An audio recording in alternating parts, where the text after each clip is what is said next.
cu această superbă cămiță. Ia uitați-vă cât e de finuță.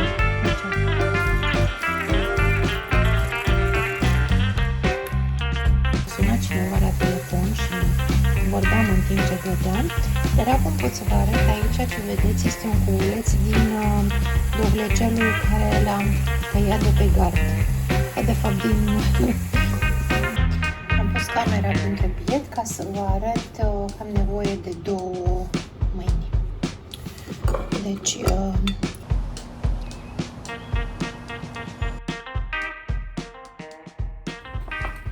Bună, prieteni! Vreau să mergem împreună în oraș. Am astăzi puțină treabă, dar pentru că este o zi frumoasă și nu mai este chiar atât de cald, cel puțin astăzi și la ora asta dimineții, m-am hotărât să mergem puțin, să ne plimbăm pe jos, să vedeți și voi cum este pe acolo, căci nu v-am dus deloc prin oraș, prin downtown sau prin părțile astea mai moderne ale orașului și chiar îmi doresc să vedeți și voi cum e pe aici. Sper să vă placă! Cheers!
E un zgomot, vreau să las așa să auziți ce zgomot e aici.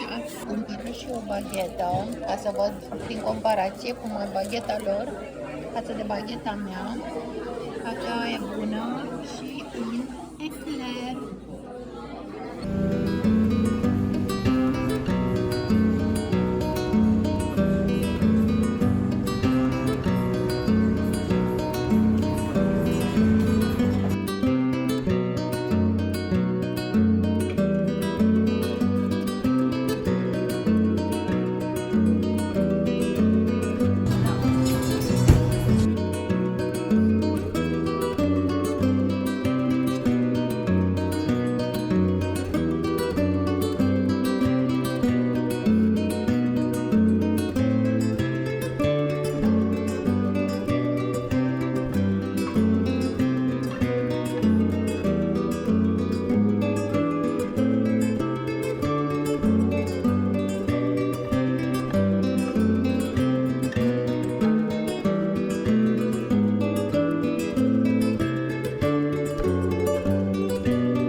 Asta este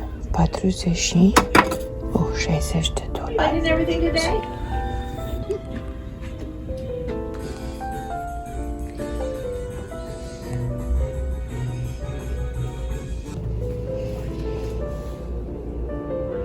O ceșcuțe 44 de dolari.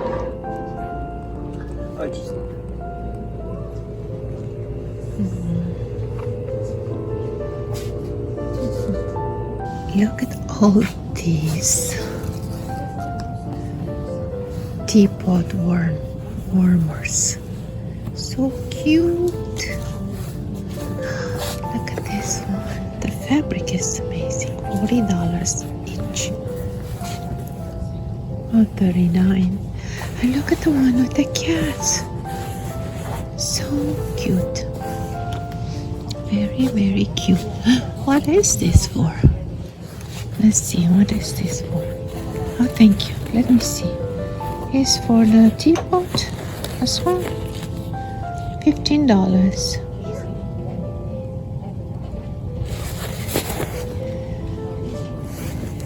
Teapot warmer. Very nice. Very cute. Where's the Nescafe? Unde l-ai găsit? Oh. Nescafe. Brazilian decaf. Oh. $10. I take decaf. No? Te gustă, ia. Că mai faci una și... Yeah. Yeah, it's good. May she rest in peace.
Hey, hello, hello!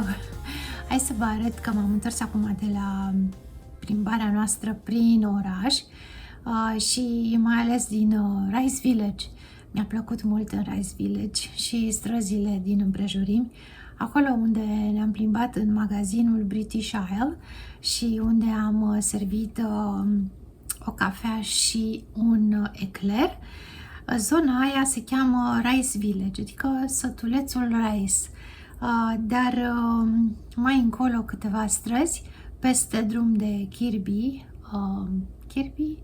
cred că da, Kirby se cheamă acolo, orașul se numește West University și v-am arătat acolo puțin pe străzile alea să vedeți ce case frumoase sunt acolo în zona aia. Chiar într-adevăr este Universitatea Rice și am vrut să vă arăt cu ce am venit acasă de la magazinul British Isle, pentru că de câte ori intru acolo trebuie să cumpăr ceva.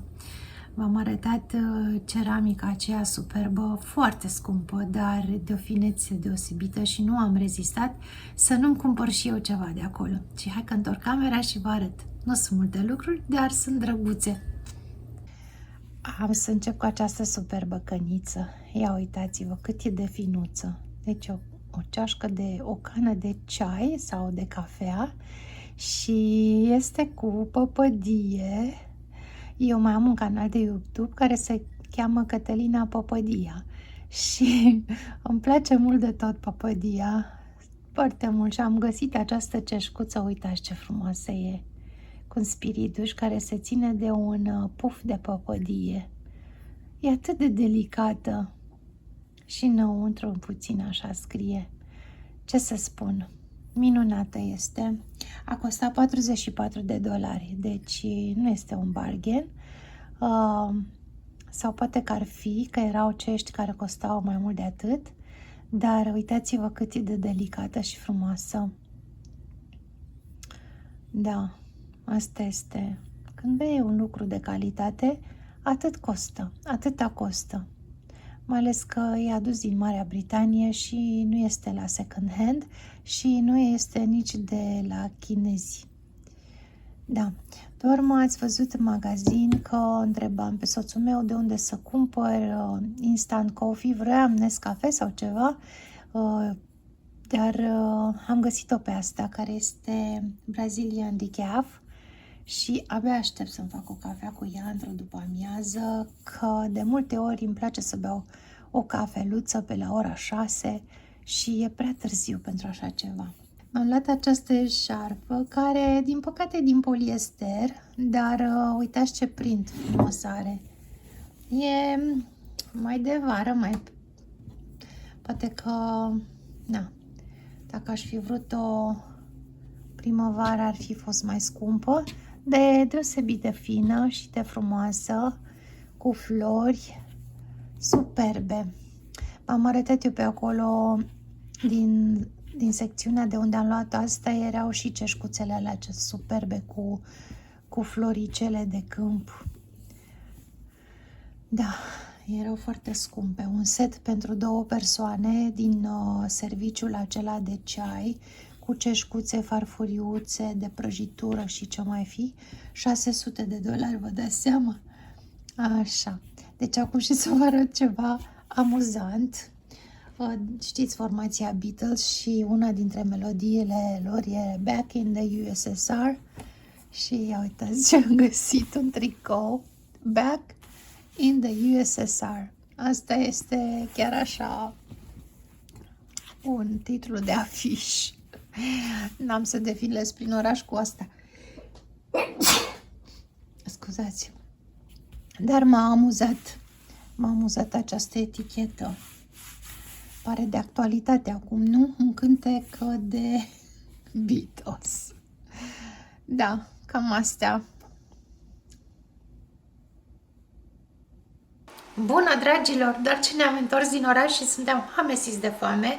Am mâncat ceva pe acolo, dar a trecut câteva ore bune și acum trebuie să pregătesc ceva de mâncare. Am să mă duc să-mi schimb hainele și o să mă întorc la bucătărie să vedem ce putem găti dintr-un dovlecel, o mână de ciuperci, câteva bame, evident o ceapă, dovlecel, ciuperci, bame, ceapă și probabil câteva roșii. Haideți să vedem, abia aștept să mă apuc și bineînțeles că o să mănânc tot asta, o să fie așa ca un fel de ghivecel cu mămăligă.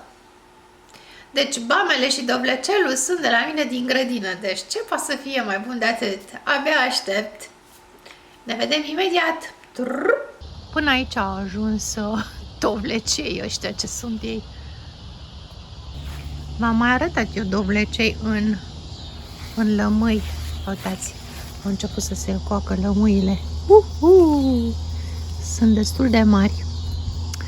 Dar mă totui după dovlecei și nu mai văd pe aici, dar în schimb am cules unul de acolo pe care am început să-l tai și mai am acolo, o să-i las să crească, să mai duc și la vecini.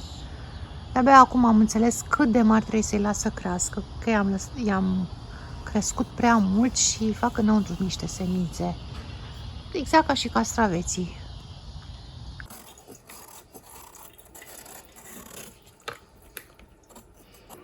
Că îl tai, întotdeauna tata se necăjea că nu știam să curăț bine cartofii, îi curățeam cu coaja prea groasă.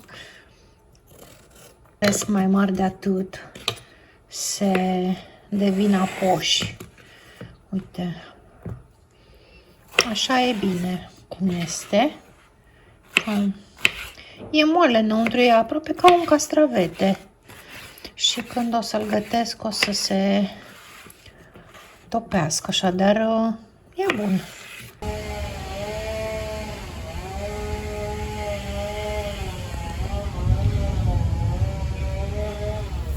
Am adus încă 3 din grădină, nici nu le mai spăl pentru că sunt curate, a plouat. Una dintre voi, prietenele mele, m-ați rugat să vă arăt cum gătesc în bucătărie și vreau să vă arăt de prea târziu pentru că m-a sunat cineva la telefon și vorbeam în timp ce găteam. Dar acum pot să vă arăt aici ce vedeți, este un cubuleț din dovlecelul care l-am tăiat de pe gard. De fapt din dovlecelul vecinului care s-a întins la mine. Și am pus și ciuperci și ceapă verde și ceapă obișnuită. Le-am călit în puțin ulei de floarea soarelui acum am. Este rafinat, e organic. Mai rar să mai găsești floarea soarelui organic. Și le-am pus aici la călit puțin. Și acum mă pregătesc să pun niște bame și roșii. Am să le bag la cuptor și uite așa mi iese ceva să mănânc cu mămăligă, pentru că am făcut aici mămăligă, e încă moale, pentru soțul meu a vrut cu brânză și cu smântână. Și atunci mi s-a făcut poftă de mâncat ceva cu mămăligă și așa mi-a venit ideea să fac acest ghiveci, să-i zic, nu? Da, o să aduc acum roșii și bame și le bag la cuptor ca să nu devină scârboase, așa știți cum se întind bamele. Am să le dau pe răzătoare pentru că nu vreau pielița lor.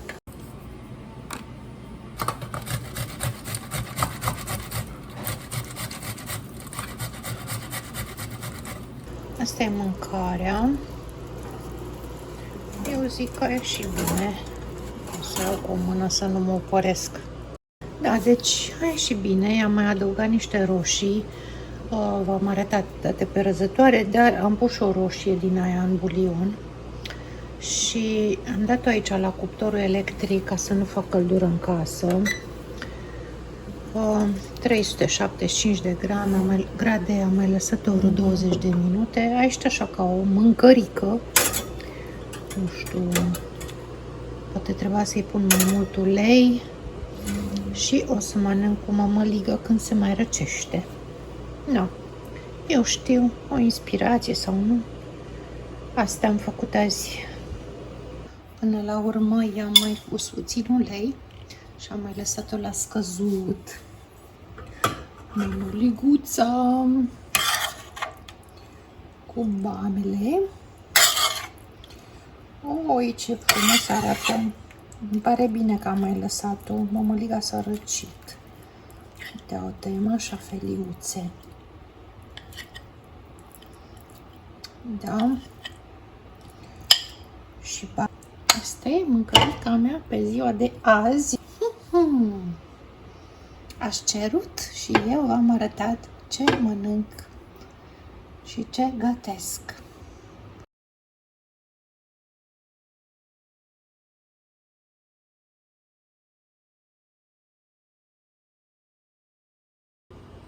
Bună, prieteni! Făceam curat la bucătărie și vreau să vă arăt. Am arătat o rețetă cu o pastă de roșii uscate la soare.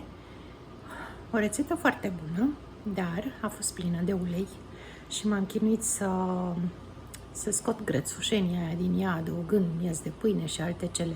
O să vedeți acea rețetă într-un video care l-am făcut în urmă câteva săptămâni, poate o lună. O să las un link aici sus în info.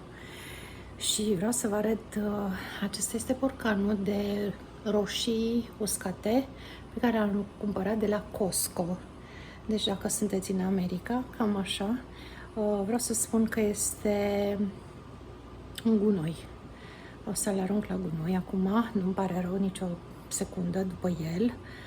Sunt măcinături de roșii uscate la soare, care sunt foarte bune, cumpărate din magazine serioase și la preț mai scump și în borcane mai mici. Acesta este o măcinătură din rămășițe, probabil din procesul de fabricare a acelor roșii bune. Probabil că rămân și fărâmițele de roșii care sunt adunate și puse, îmbibate cu ulei, puse în acest borcan. O să întorc camera și o să vă arăt la ce mă refer.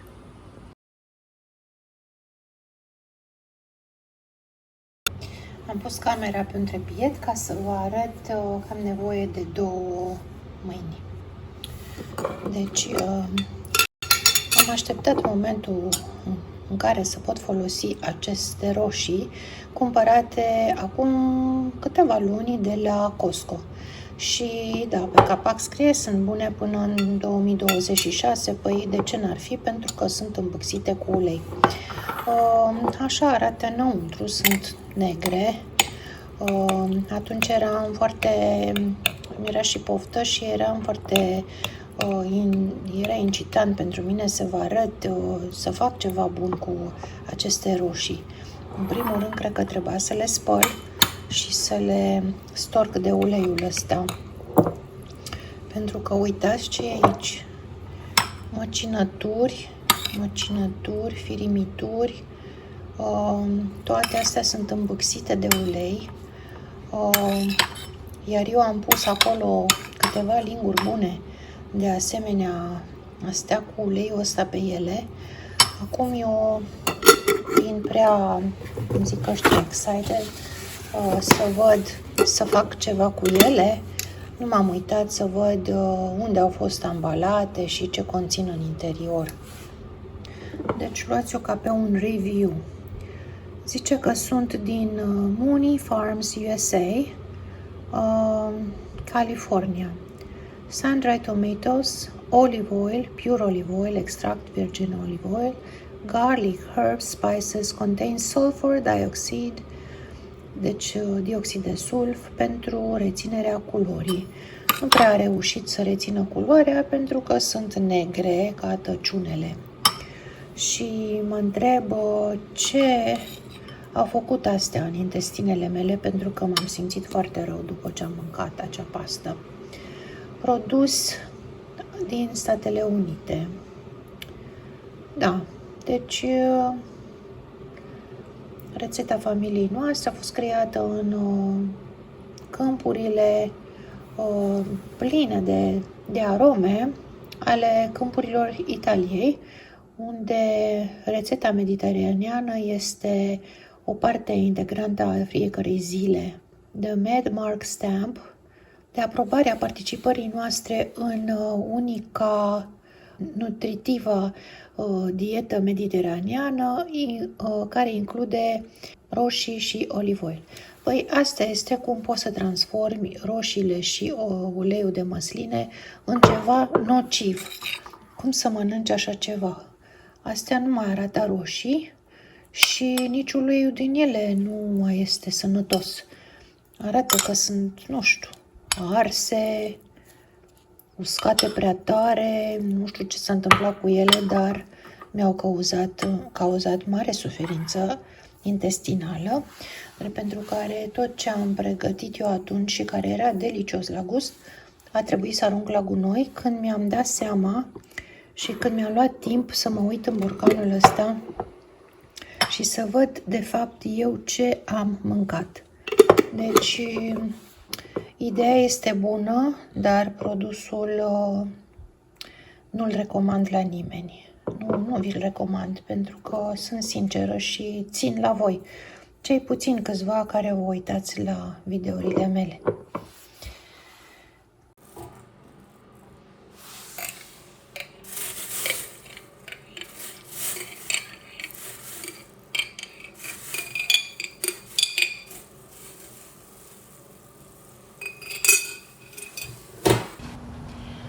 Bună, prieteni!